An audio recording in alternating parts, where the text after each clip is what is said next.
وقت نہیں رہے ہمارے ساتھ. جزاک. چلیے ٹھیک ہے, ہم پھر اگلے سیگمنٹ کی طرف بڑھتے ہیں. جی اگلے سیگمنٹ کے بڑھنے سے پہلے یہ بتاتا چلوں کہ حضرت مسیح علیہ السلام نے بھی اس شہد کے بارے میں فرمایا, اپنا خود استعمال بھی ایک ذکر کیا ہے کہ چونکہ حضرت مسیح علیہ السلام کو ڈائبٹیز یعنی ذیابیطس تھیں, اس کے متعلق حضور فرماتے ہیں کہ مجھے کئی مرتبہ نڈھالی اتنی ہو جاتی کہ میں چلنا بھی میرے لیے مشکل تھا. تو حضور نے فرمایا کہ میں ایک دن غور کر رہا تھا اسی آیات وغیرہ کے متعلق کہ جو شوگر, جو عام دنیا کی جو شوگر جو ہے وہ تو دنیا دار عام آدمی بیچتا ہے, لیکن جو شہد جو ہے اس کے متعلق تو قرآن کریم میں باقاعدہ آیات ہیں, یقیناً اس میں کچھ اللہ تعالیٰ کی گہری حکمت ہوگی. تو اس میں حضور فرماتے ہیں کہ میں نے اس پر غور کیا اور پھر شہد کو اور کیوڑا بھی ایک قسم کا ایک پانی ہوتا ہے جو ملتا ہے, اس کا استعمال میں نے کیا اور میرے بدن پہ اتنا اثر پڑا کہ میں اتنی طاقت آ گئی کہ میں ایک دم چل پھرنے کے قابل ہو گیا. تو حضرت مسیح علیہ السلام نے بھی اپنا اس بارے میں ذکر کیا کہ انہوں نے بھی شہد سے کئی مرتبہ فائدہ اٹھایا. ٹھیک ہے, جزاک اللہ خیر. ظفر صاحب, اگلی جو ہم سیگمنٹ فقہ المسیح کی اب ہم کرنے لگے اس کی طرف بڑھتے ہیں. حدیث میں جس طرح کہ ہم نے صدقات اور زکوٰۃ کے متعلق حضور صلی اللہ علیہ وسلم نے جو کچھ فرمایا ہے, تو حضرت مسیح موعود علیہ السلام نے بھی متعدد سیشنز میں اور آپ کی مجالس میں ان متفرق امور کے متعلق کچھ فرمایا ہے. زکوٰۃ کے متعلق اگر ہم پوچھ سکیں کہ پہلے زکوٰۃ کا مطلب کیا ہے؟ رضا صاحب, زکوٰۃ کا مطلب ہے پاکیزگی, اور حضرت مسیح علیہ السلام نے اس مضمون کو بہت ہی لطیف انداز میں بیان کیا ہے کہ زکوٰۃ, براہین احمدیہ حصہ پنجم میں حضور فرماتے ہیں کہ زکوٰۃ ادا کر کر انسان جو ہے اپنے مال کو پاک بنا دیتا ہے. مال کو پاک بنانے کے ساتھ ساتھ انسان بخل سے پاک ہو جاتا ہے. پھر حضور فرماتے ہیں آگے کہ بخل سے اگر انسان پاک ہو جاتا ہے تو خدا تعالیٰ جو کہ ہر قسم کے عیب سے پاک ہے, اس کے ساتھ ایک نسبت پیدا کر سکتا ہے. بہت ہی لطیف بیان ہے. تو زکوٰۃ کے متعلق تو چونکہ ایک بنیادی ارکان بھی ہے, حضرت مسیح موعود علیہ السلام کئی مرتبہ پہ فرمایا کہ صاحب جو توفیق ہیں جن پر زکوٰۃ کی شرع عائد ہے ان کو زکوٰۃ ادا کرنا چاہیے ہر حال میں. ایک چھوٹی سی مثال میں دے دیتا ہوں کہ زیور کے متعلق آتا ہے کہ جو روزمرہ کا زیور ہے اس پر زکوٰۃ ضروری نہیں ہے. اسی طرح جو زیور لوگوں کو عاریتاً دیے جاتے ہیں اس پر بھی زکوٰۃ عائد نہیں ہے. لیکن حضرت مسیح علیہ السلام کی یہی طریق تھا کہ جتنے بھی گھر میں آپ کا زیور تھا اس کو تول کر ہر سال آپ زکوٰۃ ادا کرتے تھے. یہ ان غیر جماعت دوستوں کا اعتراض بھی دور ہو جاتا ہے جو کہتے ہیں کہ جماعت احمدیہ زکوٰۃ ادا نہیں کرتی. حضرت مسیح علیہ السلام نے اپنے عمل سے بتا دیا کہ سب سے پہلے وہ, حالانکہ ان زیوروں میں سے کچھ وہ بھی ہوں گے جو عاریتاً دیے جاتے ہیں, لیکن پھر بھی بچت کے لیے حضرت مسیح علیہ السلام ایک مرتبہ پھر زکوٰۃ ادا کر دیا جاتے تھے.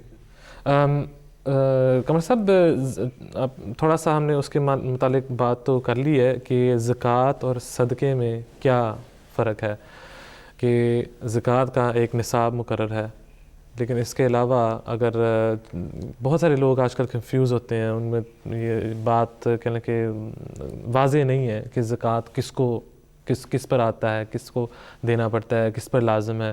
تو اس کے متعلق کچھ تھوڑا سا تفصیل سے باتیں ہیں. جماعت کے ہمارے فقہی مسائل کے پروگرام میں ان موضوعات پر تفصیل سے جو لوگوں کے سوال آتے ہیں ان کے جواب بھی دیے جاتے ہیں کہ زکوٰۃ کا نصاب کیا ہے, کن کن چیزوں پر عائد ہوتی ہے, کیا اس کی مقدار ہے.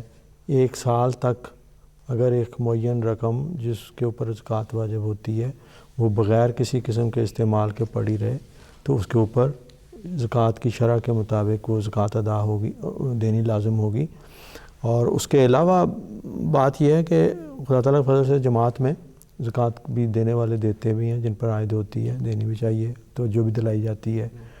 حضرت امیر المومنین ایدہ اللہ نے کئی دفعہ خطبات میں بھی توجہ دلائی.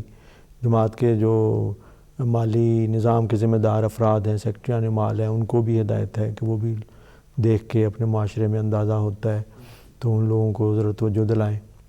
اس کے علاوہ اللہ تعالیٰ کے فضل سے جس صدقات کا سے لفظ عام طور پہ لوگ یہی مراد لیتے ہیں کہ شاید جو غریب کو دیا جائے اور بڑا مستحق کا. قرآن کریم نے صدقات کا لفظ جو ہے وہ وسیع معنوں میں استعمال فرمایا ہے، اور ہر قسم کی مالی قربانی بھی دراصل اس کے اندر آ جاتی ہے. اور ہماری جماعت میں تو خدا تعالیٰ کے فضل سے اس جو رکن ہے زکوٰۃ کا، جو شرعی طور پر اصطلاحی معنوں میں جو زکوٰۃ کے جو مفہوم ہے، اس کے علاوہ بھی اموال کے تزکیہ کا ایک نظام باقاعدہ جاری ہے، اور حضرت مسیح موعود علیہ الصلوۃ والسلام کے وقت سے جاری ہے. پھر وقتاً فوقتاً خلفائے کرام نے مختلف دینی اغراض کے لیے مختلف امور کی تحریک فرمائی. پھر جماعت کی ذیلی تنظیمیں ہیں، اس میں بھی چندوں کا ایک نظام جاری ہے. جماعت کا نظام میں بھی چندے کا نظام جاری ہے. تحریک جدید، وقف جدید، یہ تو موٹی موٹی باتیں ہیں نا. پھر اور بہت سارے نظام چندے ہیں جس میں مساجد کی تحریک ہے، طلباء کے لیے ہے، وظائف کی خاطر ہے. تو یہ قرآن کریم نے تو یہ بتایا ہے کہ دراصل جیسا کہ پہلے بھی بات ہوئی، تمام جو پہلے بھی گزرے ہیں لوگ، وما امروا الا لیعبدوا اللہ مخلصین لہ الدین حنفاء ویقیموا الصلاۃ ویؤتوا الزکاۃ وذالک دین القیمہ. یہ دین القیمہ ہے، عبادت الہی اور زکوٰۃ، جس کا اس زمانے میں حضرت اقدس مسیح موعود علیہ الصلوۃ والسلام نے ہمیں کھول کے بیان فرمایا کہ حقوق اللہ اور حقوق العباد. حقوق اللہ میں عبادت سب سے اوپر ہے، اور حقوق العباد میں بنی نوع انسان کی بھلائی کے لیے کام کرنا. اور یہ دونوں باتیں خدا تعالیٰ کے فضل سے جماعت احمدیہ اس دین القیمہ پر قائم ہے، اور ایک امام کے تابع، ایک نظام کے تابع عبادتوں پر بھی زور ہے، اور بنی نوع انسان کی ہمدردی اور بھلائی کے لیے جو کام ہے اس میں بھی.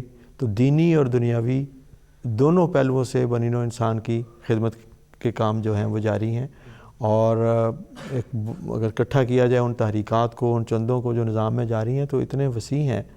اور خدا تعالیٰ کے فضل سے جماعت کے احباب جو ہیں، یہ غیر معمولی ایک چنیدہ جماعت ہے کہ وہ جیبیں اپنی خالی کرتے ہیں، اللہ تعالیٰ اور بھرتا چلا جاتا ہے. اور وہ کیونکہ خدا کی راہ میں جو دیتے ہیں، اللہ اس کو 700 گنا تک بڑھا کے دیتا ہے. تو بنی نوع انسان کے لیے کی خدمت کے لیے بھی دیتے ہیں، اور دینی خالصتاً دینی اغراض جس میں قرآن کریم کی لٹریچر کی اشاعت ہے، مساجد کی ہے، واقف زندگی کا ایک پورا تیاری کا نظام ہے، مہمات کا نظام ہے. تو دوسری طرف ہسپتال ہیں، اسکول ہیں جی، اور مستحقین کے لیے بہت سارے ہیومینٹی کے کام ہیں. تو الحمدللہ یہ صدقات اور زکوٰۃ کا جو کام ہے بڑی دوسروں کا تو یہ حال ہے کہ وہ پاکستان میں چونکہ انہوں نے کوئی قانون صاحب بنایا ہوا ہے نا کہ غیر مسلموں پر تو زکوٰۃ نہیں لگتی، اور ان کے خیال میں ہم غیر مسلم ہیں. تو بہت سارے لوگ جب گورنمنٹ نے ان کے زکوٰۃ کاٹنی ہوتی ہے نا سال پہ، وہ غیر مسلم بن جاتے ہیں. وہ کہتے ہیں پیسے بچاؤ، حالانکہ جن کو وہ غیر مسلم سمجھے بیٹھے ہیں، حقیقتاً یہی وہ جماعت ہے جو حقیقی اسلامی ارکان معنوں میں اور اسلامی تعلیم اور اسلامی ارکان پر عمل کرنے والی. جزاکم اللہ خیرا. ناظرین اکرام، یہ تمام جو موضوع جن کے متعلق ہم گفتگو کرتے ہیں، جس طرح کہ آپ کو علم ہے کہ یہ وہ کتاب ہے فقہ المسیح، جو کہ حضور انور ایدہ طلع بن عزیز کی ہدایات، حضور کے ارشاد پر حضرت مسیح موعود علیہ الصلوۃ والسلام کے ان تمام ارشادات کو اکٹھا کیا گیا ہے، جن میں حضور علیہ الصلوۃ والسلام نے فقہ کے موضوع کے متعلق کچھ فرمایا ہے. آئیے ناظرین ڈاکٹر طارق انور پاجا صاحب سے گفتگو کرتے ہیں. ڈاکٹر صاحب السلام علیکم. وعلیکم السلام ورحمۃ اللہ. جی ڈاکٹر صاحب شہد کے متعلق اگر ہم کچھ آپ سے پوچھ سکیں، آپ چونکہ ٹائم ذرا کم ہے تو تھوڑا سا مختصراً اس کے متعلق کچھ، اس کے فوائد کے متعلق کچھ بتا سکیں، اور اس کے مختلف جو اقسام ہوتی ہیں. نصیر قمر صاحب نے ذکر کیا کہ عربی میں شہد کے صرف شہد کے نام 400 جو ہیں وہ پائے جاتے ہیں. کیا اس کی اقسام بھی کچھ اس کے لگ بھگ ہیں کہ کم ہی ہیں؟ جی چلیں مختصراً، کیونکہ وسیع مضمون ہے ماشاءاللہ، کافی باتیں ہوئی ہیں یہاں پہ، میں بھی سن رہا تھا. تو اس کا جو اقسام، اس کے دو طریقے ہیں جس کو کلاسیفائی کرتے ہیں. ایک تو یہ کس قسم کے پھول سے بنی ہے، آیا ایک ہی قسم کے پھول سے بنا ہے شاید، یا مختلف پھولوں سے ملا کے بنایا گیا ہے. تو وہ اس لحاظ سے اس کو مونو فلورل یا پولی فلورل ٹائپ اس کو کہتے ہیں. اس کے علاوہ جو اس کی رنگ میں فرق آتا ہے، وہ کس پروسیس سے گزر کے بنا ہے، یعنی کہ را ہنی جب اکٹھا کیا جاتا ہے تو اس کے مختلف رنگ ہوتے ہیں، پھر اس کو جب فلٹر کرتے ہیں یا ایک پروسیس سے گزارتے ہیں تاکہ اس میں سے جو کثیف اشیاء ہیں وہ نکل جائیں اور وہ پیور ہو جائے، تو اس لحاظ سے پھر اس کے رنگ مختلف ہو جاتے ہیں. تو کہا یہ جاتا ہے کہ جتنا رنگ زیادہ گہرا ہوتا ہے اتنے ہی اس کے جو میڈیکل فوائد ہیں وہ زیادہ ہوتے ہیں. تو آج کل جو ریکمینڈ کیا جاتا ہے میڈیکلی، اس میں اس کی 3-4 چیزیں جو ہیں اس کو ریکمینڈ کیا جاتا ہے. سب سے پہلے تو یہ کہ جو السر ہیلنگ ہے، جو زخم سپرفیشل زخم ہوتے ہیں ان کے ہیلنگ کے استعمال کے لیے اس کو استعمال کیا جاتا ہے. خاص طور پہ وہ بیکٹیریا جو کہ ریزسٹنٹ ہو جاتے ہیں، مثلا جو ہاسپٹل انفیکشنز ہوتی ہیں، میتھیسیلین ریزسٹنٹ اسٹیفلوکوکا ایک خاص قسم کا وہ بیکٹیریا ہے جو کہ کوئی اینٹی بایوٹک کام نہیں کرتی اس پر، تو وہاں پہ پھر ان زخموں کو کی ہیلنگ کے لیے اس کو شہد کو استعمال کیا جاتا ہے، ریکمینڈ کیا جاتا ہے کہ وہاں اس کو استعمال کیا جائے. پھر برنز، سپرفیشل برنز میں اس کی ہیلنگ پاور بڑی اچھی ہے. اور یہی اس کی اس میں جو چاروں خصوصیات پائی جاتی ہیں کہ اینٹی انفلیمیٹری ہے، یہ اینٹی بیکٹیریل ہے، اینٹی فنگل ہے، اینٹی وائرل ہے، یہ ساری چیزیں. اور اینٹی وائرل جو سور تھروٹ ہوتا ہے، آپ کو وائرل سور تھروٹ ہوتا ہے، عموماً ان ملکوں میں بیکٹیریل نہیں ہوتا بلکہ وائرل ہوتا ہے، اور اس میں عموماً کوئی خاص علاج کی ضرورت نہیں ہوتی بلکہ جسم کو چھوڑ دیا جاتا ہے کہ وہ خود ہی ہیل کر لے. تو اس میں دیکھا گیا کہ اگر شہد کو استعمال کیا جائے، شہد اور ہنی، یہ لیمن، اس کو ملا کے اگر استعمال کیا جائے تو سور تھروٹ کے لیے بڑا مفید ہے. ٹھیک ہے. دوسری جو ہے وہ اس کو ایز اے انرجی ڈرنک استعمال کیا جاتا ہے. لوگ جو ہیں وہ بہت سارے ایتھلیٹکس جو ہیں جو کام کرتے ہیں، ورک آؤٹ کرتے ہیں، اس میں یہ مفید ہے، اس میں یوز کیا جاتا ہے. مطلب کہ بہت ساری اس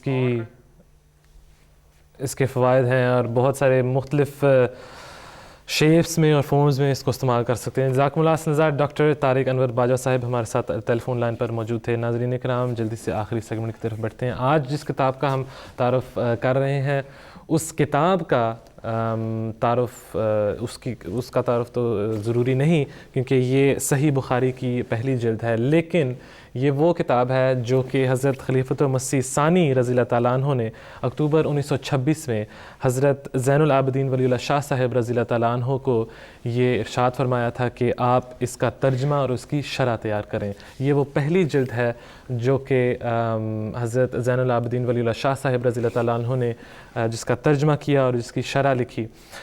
اس میں آپ کی سوانح حیات تھوڑی سی جو ہے مختصراً شروع میں بیان کی گئی ہے. اس کے بعد دیباچے میں مختلف موضوعات پر حضرت زین العابدین ولی اللہ شاہ صاحب رضی اللہ تعالیٰ عنہ نے گفتگو کی ہے، کچھ لکھا ہے. مثلا مقام حدیث کے متعلق میں اصول روایت، اصول درایت، اسی طرح احادیث کے محفوظ ہونے کے متعلق، اور جو منکرین احادیث ہیں ان کے مختلف اعتراضات کے بھی جواب دیے گئے ہیں. یہ وہ پہلی جلد ہے جو کہ شائع کی گئی ہے. یہ بھی ان کتابوں میں شامل ہے جو کہ آپ الاسلام.org کی لائبریری سیکشن میں جا کر ڈاؤن لوڈ کر سکتے ہیں، اس کو پڑھ سکتے ہیں اور اس کو پرنٹ کر کے اس سے مستفیض بھی ہو سکتے ہیں. جزاکم اللہ سنزا. ناظرین، آپ ہمارے ساتھ شامل ہوئے ایک بار پھر. مکرمہ محترم ظافر ملک صاحب اور اسی طرح نصیر احمد قمر صاحب، جزاکم اللہ سنزا، آپ اسٹوڈیوز میں تشریف لائے. ڈاکٹر طارق انور باجوہ صاحب ہمارے ساتھ لائن پر موجود تھے ہماری صحت کی سیگمنٹ کے لیے، اور اسی طرح اسامہ عمر جویا صاحب جو کہ موریشس سے مربی سلسلہ موریشس ہمارے ساتھ موجود تھے، جو کہ بتا رہے تھے کہ موریشس میں کس طرح رمضان کے متعلق اور رمضان کے دوران کیا مصروفیات ہوتی ہیں. ناظرین کرام، جس طرح کہ آپ کو پتہ ہے کہ رمضان کی اصل روح تو جو حضور صلی اللہ علیہ وسلم نے اور جو قرآن مجید نے ہمیں بتائی ہے وہ یہی ہے کہ صرف بھوکا پیاسا رہنے کا مقصد نہیں ہے، بلکہ اللہ تعالیٰ کا قرب حاصل کرنا، اللہ تعالیٰ کے ساتھ وہ تعلق پیدا کرنا جو کہ آئندہ 11 مہینوں کے لیے ہم قائم رہ سکیں. وہ اس تعلق کو قائم کرنا، اس تعلق کو بنانا، اس تعلق کو جوڑنا اس رمضان کا مقصد ہے، خاص طور پر ان آخری 10 دنوں میں. اللہ تعالی ہم سب کو اس کی توفیق عطا فرمائے. انشاءاللہ کل پھر ملاقات ہوگی. السلام علیکم ورحمۃ اللہ وبرکاتہ.